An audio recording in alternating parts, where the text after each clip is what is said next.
నమస్కారం అండి. నా పేరు doctor Sunil Elshala, Mokshitha hospital orthopaedic surgeon. మనం పోయిన వీడియోలో రేడియోలాజికల్గా మోకాళ్ళ అరుగుదల ఎలా ఐడెంటిఫై చేయాలి అనేది తెలుసుకున్నాం. ఇప్పుడు మోకాళ్ళ అరుగుదలను ప్రివెంట్ చేయడానికి ఫస్ట్ ట్రీట్మెంట్ కంటే ముందు అసలు ప్రివెంట్ చేయడానికి మనం ఎటువంటి ఫుడ్ తీసుకుంటే బెటర్ అనే దాని మీద తెలుసుకుందాం. సో ఇప్పుడు ఏమవుతుంది అంటే ఇంతకుముందు వాళ్ళు తీసుకున్న ఫుడ్ అంటే 70 ఇయర్స్ 80 ఇయర్స్ కొంతమంది 70 ఇయర్స్ వాళ్ళకు కూడా మోకాళ్ళ నొప్పులు ఎక్కువ ఉండవు. వాళ్ళు మంచిగా పొలం పనులు అన్నీ చేస్తూ ఉంటారు. వాళ్ళ కొడుకులకు అంటే 40 ఇయర్స్ 50 ఇయర్స్ ఉన్న వాళ్ళకు మోకాళ్ళ నొప్పులు అనేవి ఫ్రీక్వెంట్గా వస్తూ ఉంటాయి. సో అక్కడ వాళ్ళకు వీళ్ళకు ఉన్న తేడా ఏంటిది అంటే వాళ్ళు తీసుకున్న ఫుడ్ కానీ మన ఇప్పుడు ప్రజెంట్ జనరేషన్లో తీసుకున్న ఫుడ్ కానీ వేరే ఉండడం. సో ఇప్పుడు మనం ఏంటి అంటే డైట్ పరంగా అంటే ఫుడ్ పరంగా తీసుకోవాల్సిన ప్రికాషన్స్ అనేవి ఇందులో కాన్సన్ట్రేట్ చేద్దాం.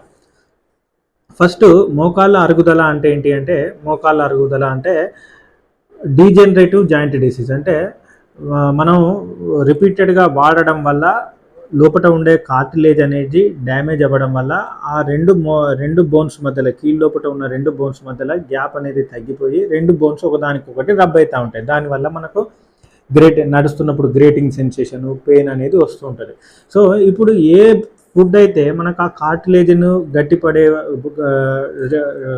గట్టిపడడానికి ఉపయోగపడుతుందో, మళ్ళీ తర్వాత ఒకవేళ కార్టిలేజ్ డ్యామేజ్ అయితే రిపేర్ చేయడానికి ఉపయోగపడుతుందో అది మనకు మోకాళ్ళ అరుగుదలను ప్రివెంట్ చేయగలిగే కెపాసిటీ ఉన్న ఫుడ్.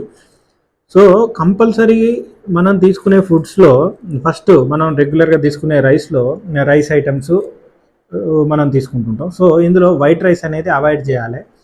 ఎందుకు అంటే మనం ఈ ఫుడ్స్ కానీ ఇప్పుడు నేను చెప్పే రైస్ కానీ కూరగాయలు కానీ మళ్ళీ తర్వాత ఫ్రూట్స్ కానీ వీటన్నిటిలో కామన్గా ఉండే లక్షణాలు ఏంటి అంటే వీటన్నిటిలో ఇమ్యూనో మాడ్యులేటరీ అంటే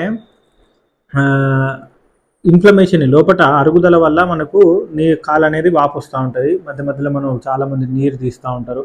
సో ఈ నీరు రాకుండా అంటే దీన్ని తగ్గించే లక్షణం అనేది వీటిలో ఉంటుంది.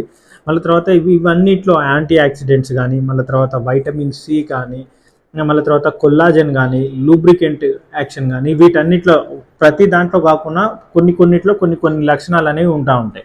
సో ఆ ఫుడ్స్ అనేవి మనం తీసుకోవడం వల్ల కార్టిలేజ్ ఒకవేళ డ్యామేజ్ అయినా తొందరగా రిపేర్ చేయగలుగుతాం, రిపేర్ అవుతుంది. దానివల్ల మనకు అరుగుదల అనేది తొందరగా రాదు. సో ఫస్ట్ ఈ బ్రౌన్ రైస్లో ఏంటిది అంటే యాంటీ ఇన్ఫ్లమేటరీ యాక్షన్ ఉంటుంది. యాంటీ ఇన్ఫ్లమేటరీ అంటే ఇది కీళ్ళ వాతంలో కూడా మనకు బెటర్ ఫుడ్. ఎందుకు అంటే యాంటీ ఇన్ఫ్లమేటరీ అంటే ఈ వాపు వచ్చే లక్షణాన్ని అది తగ్గిస్తుంది. సో మనం ఫస్ట్ తీసుకోవాల్సింది వైట్ రైస్ అనేది అవాయిడ్ చేయాలి. బ్రౌన్ రైస్ కానీ అన్పాలిష్డ్ రైస్ కానీ బ్రౌన్ బ్రెడ్ కానీ మళ్ళీ తర్వాత మిల్లెట్స్ మనకు రాగులు సజ్జలు జావలు జొన్న ఇలాంటి ఫుడ్లో కంపల్సరీ తీసుకోవాలి. సో వైట్ రైస్ అనేది అవాయిడ్ చేయాలి. దానివల్ల ఏమవుతుంది అంటే మనకు బోన్ గట్టిపడడానికి కావాల్సిన కాల్షియం కూడా ఈ ఫుడ్స్లలో ఎక్కువగా ఉంటుంది. అప్పుడు ఎప్పుడైతే బోన్ గట్టిపడుతుందో అప్పుడు బోన్ అరిగిపోయే ఛాన్స్ అనేది తగ్గిపోతూ ఉంటుంది.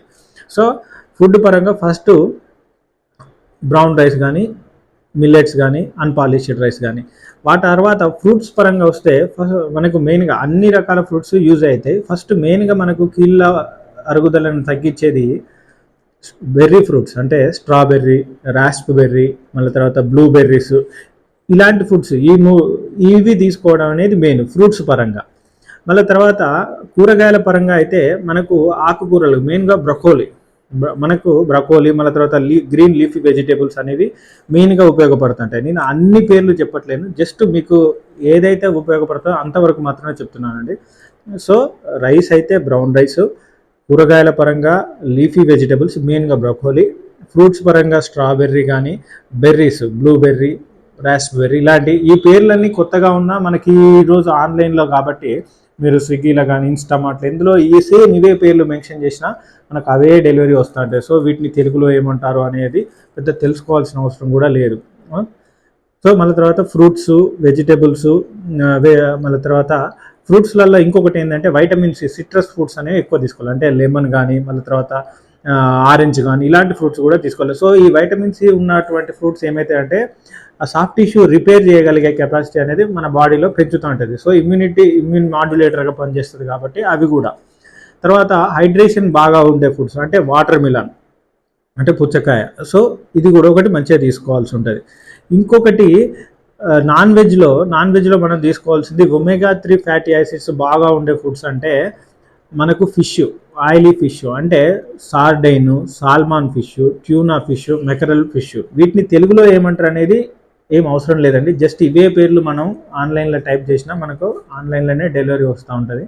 So salmon fish, sardine fish, mackerel fish, తర్వాత ట్యూనా ఫిష్, ఇవి మనం వీక్లీ వన్స్ తీసుకోగలిగితే ఇందులో ఉండే ఒమేగా 3 ఫ్యాటీ యాసిడ్స్ అనేవి మన్ ఈ కార్టిలేజ్ రిపేర్ చేయడానికి చాలా మంచి ఫుడ్ అండి. సో మిగిలిన నాన్ వెజ్ అనేది అవాయిడ్ చేయండి. మటన్ అయితే 2 months 3 monthsకి ఒకసారి అవాయిడ్ చేయడం better. Chicken once in a month or 2 monthsకి ఒకసారి తీసుకోవచ్చు. వీటన్నిటితో పాటు రెగ్యులర్ ఫిజికల్ యాక్టివిటీ, మళ్ళీ తర్వాత ఫుడ్లో ఇంకొకటి, ఒకవేళ నాన్ వెజ్ తీసుకోలేని వారు సోయా ప్రోడక్ట్స్ అంటే సోయా మిల్క్ కానీ, మిల్ మేకర్ కానీ, సోయా చంక్స్ కానీ తీసుకోవాల్సి ఉంటుందండి. ఇంకొకటి ఏంటి అంటే nuts, almond, walnuts, flax seeds, ఇలాంటి నట్స్లలో కూడా మనకు ఒమేగా 3 ఫ్యాటీ యాసిడ్స్ ఎక్కువగా ఉంటాయి. మళ్ళీ తర్వాత పసుపు, మళ్ళీ తర్వాత జింజర్, ఇవి కూడా డైట్లో మంచిగా మెయింటైన్ చేయడం అనేది మెయిన్ అండి. సో మనకు ఈ విధమైన ఫుడ్ అంటే బ్రౌన్ రైస్, బ్రోకోలీ, మళ్ళీ తర్వాత raspberry, watermelon, vitamin C foods, మళ్ళీ తర్వాత సోయా ప్రోడక్ట్స్, ఫిష్, మళ్ళీ తర్వాత best physical activity, avoiding smoking and paan gutka. Alcohol అనేది అవాయిడ్ చేయడం మంచిదండి. కాకపోతే రెడ్ వైన్ అనేది విత్ ఇన్ ద లిమిట్స్లో వీక్లీ వన్స్ తీసుకుంటే పెద్ద ఇబ్బంది ఏమి ఉండదు. అది దానికి మనకు హెల్త్ పరంగా కూడా బెనిఫిట్ అయ్యండి. కాకపోతే ఓవర్గా యూసేజ్ అయితే నెగిటివ్ సైడ్ ఎఫెక్ట్స్ చాలా ఉంటాయి. సో డైట్ పరంగా, ఫిజికల్ యాక్టివ్ పరంగా మనం మెయింటైన్ చేసినట్టయితే మనకు ఎర్లీ ఏజ్లో కీళ్ళ నొప్పులు రావడం, అరిగిపోవడం అనేది చాలా తక్కువగా ఉంటుంది. థ్యాంక్ యూ అండి. ఈ వీడియో మీకు నచ్చినట్లయితే like, share, subscribe to Mokshita hospital.